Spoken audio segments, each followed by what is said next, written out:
See, whatever you're doing, however you spend your time, that tells you who you are. So think about what it is you like to create in your life experience. Once I look at how you commit your time, once I do an evaluation on how you spend your time, I can tell you exactly what you're committed to. People that say they have dreams or want to open a business or want to do something differently than what they're now doing, they don't like their jobs, they're unhappy, they're unfulfilled. People who say they want to improve their income level, look at how they spend their time. How they spend their time, the commitment of their time, how they use that will really tell the truth. People who said, I'd like to do better, but you don't find them in vocational or technical schools, upgrading their skills and their knowledge, how they spend their time, that will tell you what's going on. People who say they want to normalize their weight, they want to be healthy, but every time you see them, they're eating. That will tell you that they're committed to being obese for the rest of their lives. People tell you they want to stop smoking and they're lighting up at that time. Folk that say, I want to stop drinking, and every time you're in their face, they're reeking with alcohol. That will tell you what's going on. Don't have to listen to what they say. Just watch what they do. Commitment shows up in your life in what you do. On the other hand, you can make the commitment to your life that you don't like the results that you have and that you're going to do something about it. See, that power is available to all of us.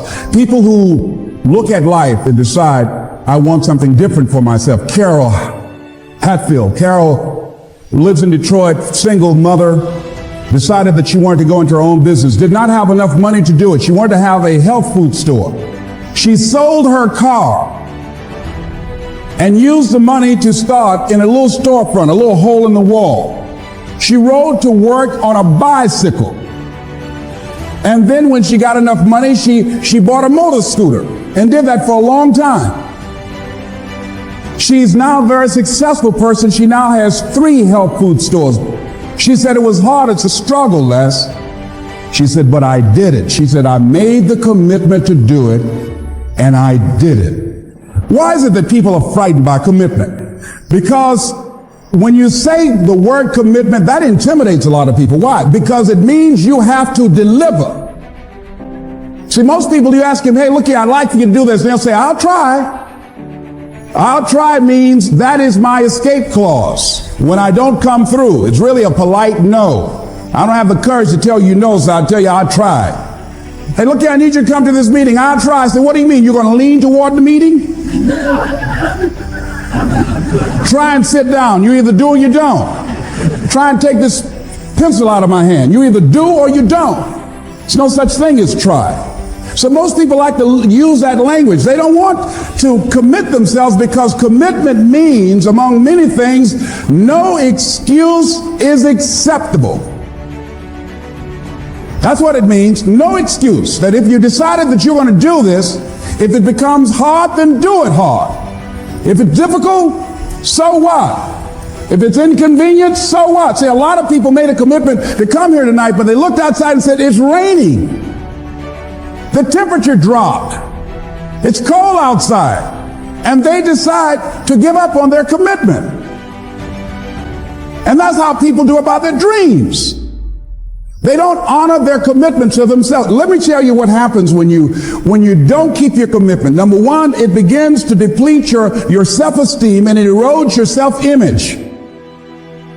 It weakens your faith in yourself. You don't feel good when you don't keep your commitments. The other thing is that you begin to develop weak relationships with people. People begin to realize they can't depend upon you.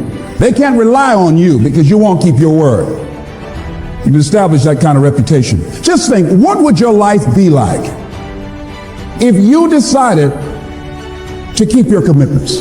What will all of our lives be like if we decided to keep our commitments?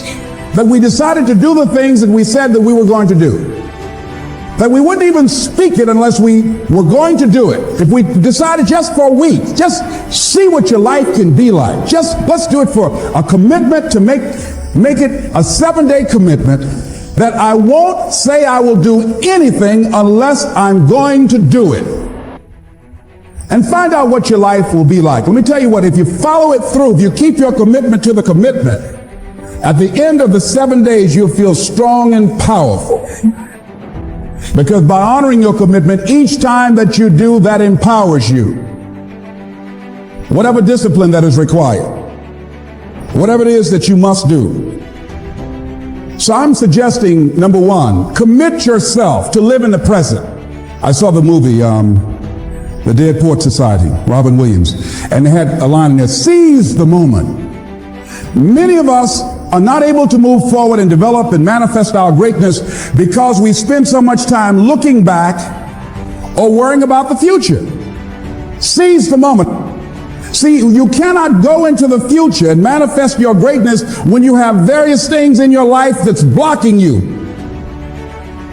Let's look at how we can begin to keep our commitments.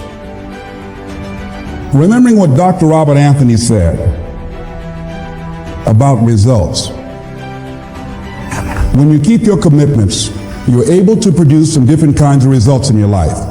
So how can we keep our commitments? And do we keep all commitments? No, we don't. You will not be at 100%. However, you will have a greater percentage rate of maintaining your commitments to yourself, whatever those things might be.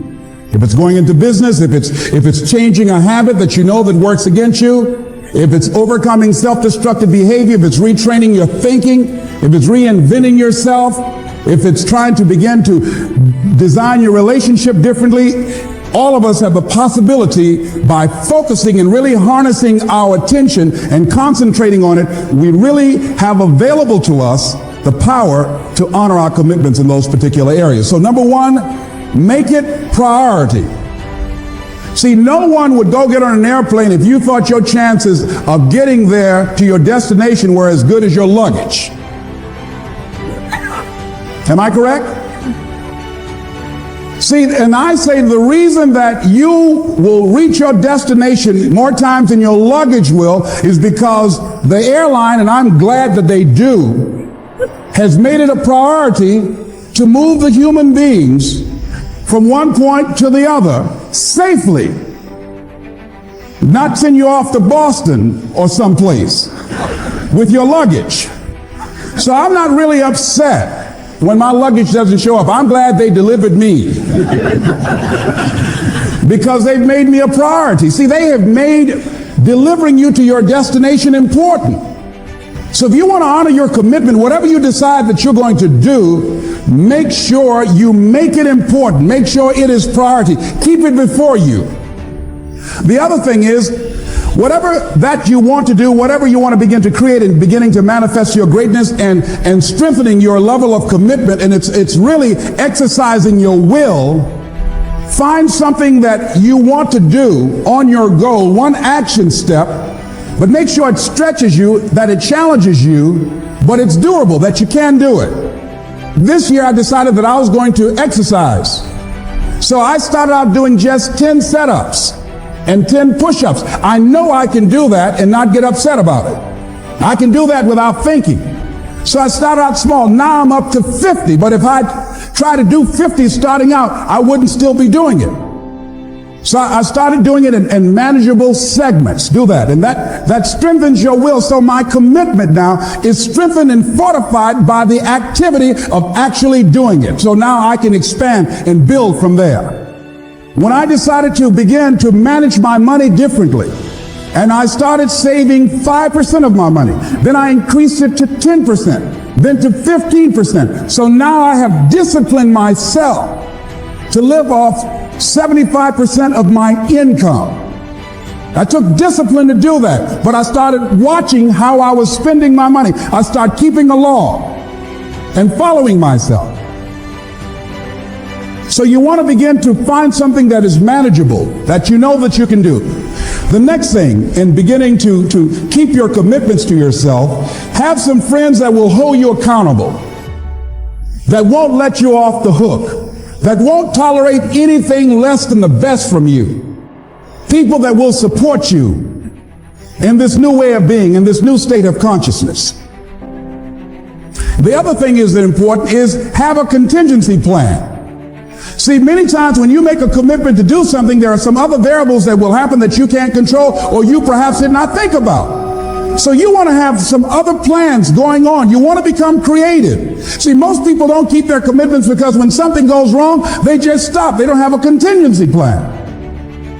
So they don't know what to do next. Start being creative. If you challenge yourself, many times we say, I don't know what to do. And I always ask myself, but if you did know what to do, Les, what will it be? That activates another part of my mind. I start thinking about the possibilities and just experimenting. But many of us just stop dead in our tracks. I don't know what to do. You do know what to do. You've got genius in you. Challenge yourself, push yourself, make yourself come up with something. Use your imagination. And what you will find is that you know more than you realize that you know. That you're more creative and more resourceful than you realize that you are. And as you do that, the more you do it, the easier it will become. At first, it's going to be a struggle. And after you get into a certain level of consciousness, you will ask yourself, how is it that I didn't see this before? At the level that I'm managing my business now, they say consciousness is what we are. I literally look at myself and say, how is it that I didn't do this before? Why is it that I couldn't see this before? And the reason that I didn't see it before, because I didn't challenge myself. I didn't put myself out here. See, the reason that most of us go through life never discovering our true greatness, literally walking, breathing corpses, the uncommitted life isn't worth living. Why? Because it doesn't produce anything. See, you only make things happen. Your life only counts. You only make a difference when you are committed. When you make a commitment with your life. That's the people that make a commitment with their lives. The people that make a commitment to their customers. The people that make a commitment to their families, to their relationships, are the people that make the greatest impact in life. What is commitment? Commitment is the salesman who says, look here, I'm going to make $1,000 today and I'm not going home. You can turn the lights out. The janitors could be here running the vacuum cleaner. I'm not leaving here till I do it. I used to be a door-to-door salesman. I had X number of TVs. I had a minimum amount that I knew I had to sell every day in order to provide for my mother, who was ill at the time, who had lost her job at the M&M cafeteria because of arthritis. And I said, I'm going to go door to door, and sometimes I would not come home until 1 o'clock at night, knocking on people's door, people closing. What do you want? Would you like to buy a nice working month's television set, no money down? No. What about an Emerson TV? No. Thank you very much. Do you know anybody else that would be interested? No. Thank you very kindly. Knock on another. Hello. Would you like to buy a nice working television set? No money down? No. Get away from our door. Thank you very kindly. Do you know anybody else would be? Yeah, my cousin. He lives 2 doors down. Thank you very kindly. I tell him you sent me. When I heard your cousin told me that you wanted to buy a television set, told me to come here and talk to you. We got a special discount for you. Yes, come in. I'm interested. I would just keep right on. I would not go home until I did it.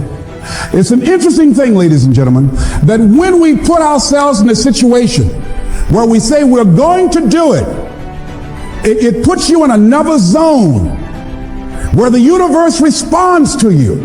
When you have that kind of consciousness, see, the universe responds to the man or woman that refuses to be denied, because that is your commitment. That business that you want, that book you want to write, that dream that you have of controlling your destiny, that is yours. That power to create that and to manifest that, that is yours. That's available to you. But you've got to be willing to stand there and face disappointment, not have support, be lonely, doubt yourself sometimes, be rejected again and again and again, become bankrupt if necessary, again and again and again, and refuse to turn around until life gives it up. Nothing can resist a person that has that kind of commitment. The people that have made a difference on the planet. When John F. Kennedy said, we will go to the moon in the next decade, he spoke it. That was a commitment, and people shared that vision. People bought into that. We've had all kind of examples in history where people have made declarations, who have committed their lives to bring about a difference. There are people who are taking a stand today against hunger. I guarantee you it will be a part of our past at some point in time. Someone took a stand against polio. It no longer plagues us as it once did, because someone said, it is my commitment to eradicate it from the face of the earth. Someone made the commitment. The reason that we're here and enjoying the democracy that we have, someone made a commitment that whatever is required, if it means that I die, I remember Paul Robeson, here I am. And that's how you must be. Commitment means standing up for your life. It means honoring yourself. It means It means beginning to say and to see and recognize your alignment and oneness with the universe, and that you are a channel for life to express through. And we short-circuit it with anger, we short-circuit it with fear, we short-circuit it with envy, we short-circuit it by being lazy or apathetic or giving up easily. Why? We say, oh, it's too hard, it's too hard. We don't challenge our spirit. Ladies and gentlemen, there's nothing as powerful as the human spirit. You can't destroy it. You can pervert it, but you can't destroy it. I was reading Man's Search for Meaning by Viktor Frankl. What a powerful book. I'm reading it now for the 7th time. And he gives so many graphic examples of the power of the human spirit. And so what are some of the things that can fortify us and give us the kind of inner strength that will allow us to forward ourselves into the future by manifesting our commitments? Number one, commitment means in some cases going back to school, getting some training, sitting up in classes with people younger than you, putting yourself in a position where you don't know and that is awkward and uncomfortable, but because of your commitment to develop yourself or to go back to school to get a high school diploma or to get a college degree, that it doesn't matter, feeling dumb and saying, what am I doing here, sitting up in some boring class? Commitment could mean a lot of things. It could mean that you begin to go back. You got to back up sometimes. It means to back up and not give up, to regroup, back up and regroup and come back again. Because life has waylaid you, because you got knocked down. I know when I was working on my dream, there were times I lost my house at one point. I lost my car. I was broke. My credit was bad. I was sleeping at different friends' houses on their couch or on the floor. There were times, months, that I slept on the floor of my office and got up early and dressed before my staff got there to give them the impression that I got there early before they did. And we all pretend not to know what we knew, that the boss was staying in the office. So we never talked about it. But I refuse to give up on my dream. And what happens, they say, you know, in the prosperous years, you put it in your pocket. In the lean years, you put it in your heart. It makes me appreciate it even more. Even more. I wouldn't trade it. I wouldn't trade it for anything. The disappointment, the pain that I've gone through by keeping the commitment. Keeping the commitments that you have might mean taking a stand that's unpopular. Something was said one time. When you take a position, it says, cowardice asks the question, is it safe? Politics asks the question, is it popular? But conscience or commitment asks the question, is it right? And see, most people rather operate from the first two. Is it safe for me to take this position? I remember when I was a state legislator, I saw guys and women who believed in legislation very strongly, but because the Speaker of the House said, we won't go with that, they backed down. And they felt bad about it. They wouldn't take the position because they didn't want the Speaker of the House to be angry at them. They wanted to be all right with all of the rest of our colleagues. See, it takes a great deal of strong courage and commitment on your part to step out a line. You know, Henry David Thoreau said, if a man doesn't keep pace with his companions, perhaps he's listening to the beat of a different drummer. Let him dance to the music that he hears, however measured or far apart. When you are committed, you're dancing to the beat of a different drummer. Don't expect people to understand you.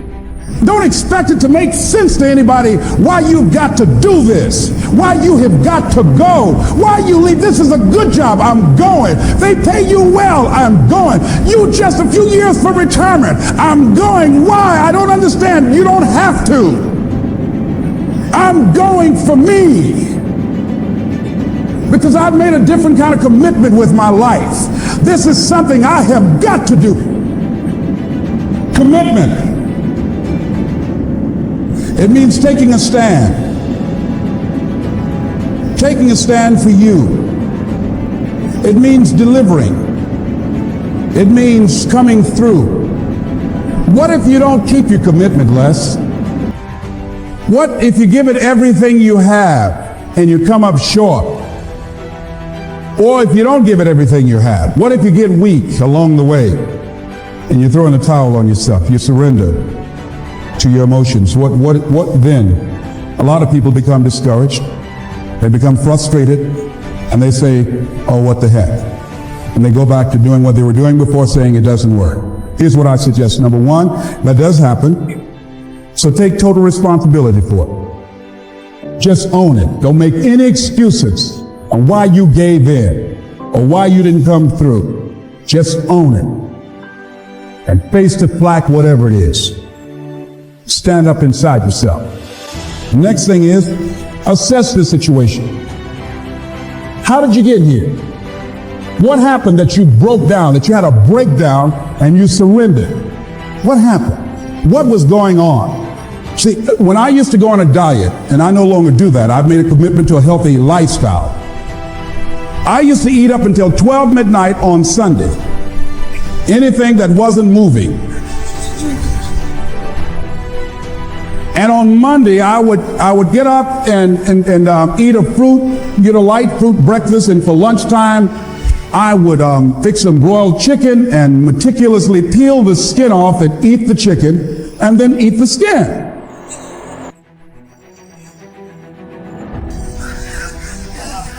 Do 5 setups, look in the mirror, and become discouraged because my stomach doesn't look like a washboard or one of the Avon Haley dances. And I say, what the use? And then I go to the refrigerator and eat food cold standing right there in the refrigerator.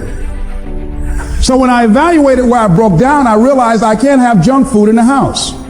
So I had to remove that. And then I realized there's certain streets I couldn't drive down. So I changed my route. I stopped taking people to lunch or to dinner because I couldn't sit there and watch them eat. When I had to go someplace and speak and they were eating, I said, call me downstairs when it's time for me to speak, because if I sit at the table looking at them, the food's going to call my name. And I know this. So I had to begin to make sure that I wasn't putting myself in a position where I would give up on my commitment. Am I making sense to you? So I began to strategize around avoiding situations where I knew that I was going to become weak. Another thing I do when I don't keep my commitment, I either deny myself something or I do a trade-off. If a glazed donut takes advantage of me, then I require myself to do an extra 25 setups, or I walk for an extra 15 or 20 minutes because I got a hammerlock on my head and say, come on over here. So you might have to deny yourself something or do a trade-off. Do something that will offset it. The other thing is, start again. So what? You fell flat on your face. So what? Start again. Learn from the experience and start again. Don't count yourself out.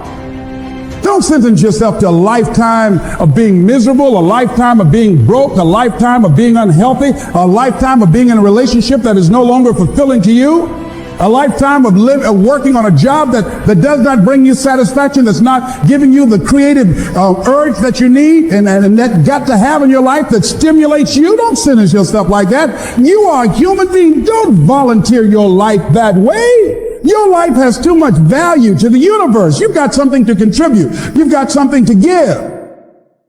And so what if you make a commitment and you're not able to do it like a pro? That you're not good as everybody else. Live in the moment. I like what this says. Look to this day, for it is life, the very life of life. In its brief course lie all the realities and verities of existence, the bliss of growth, the splendor of action, the glory of power. For yesterday is but a dream, and tomorrow is only a vision.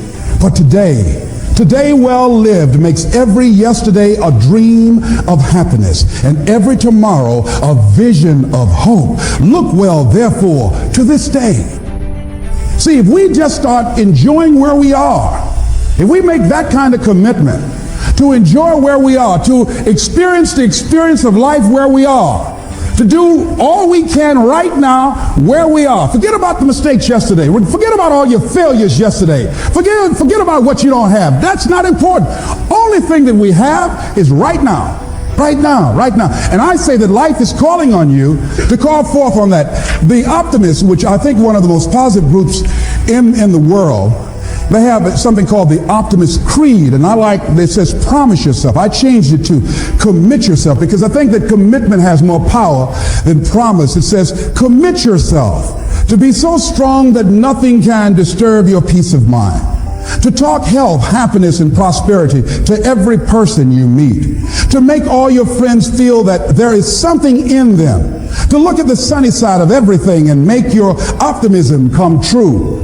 To think only of the best, to work only for the best, and expect only the best. To be just as enthusiastic about the success of others as you are about your own.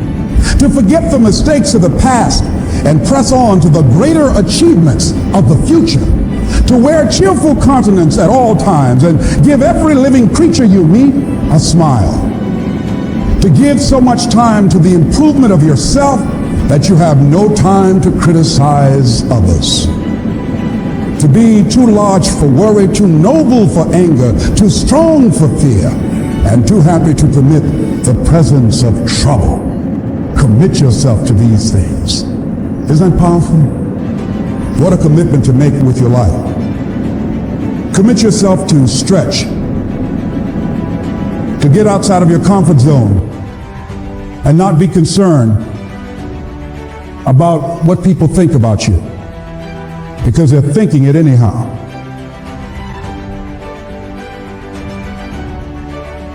Don't worry about what they will say. They're already saying it. So what do you care? Decide that your life has so much meaning to the planet.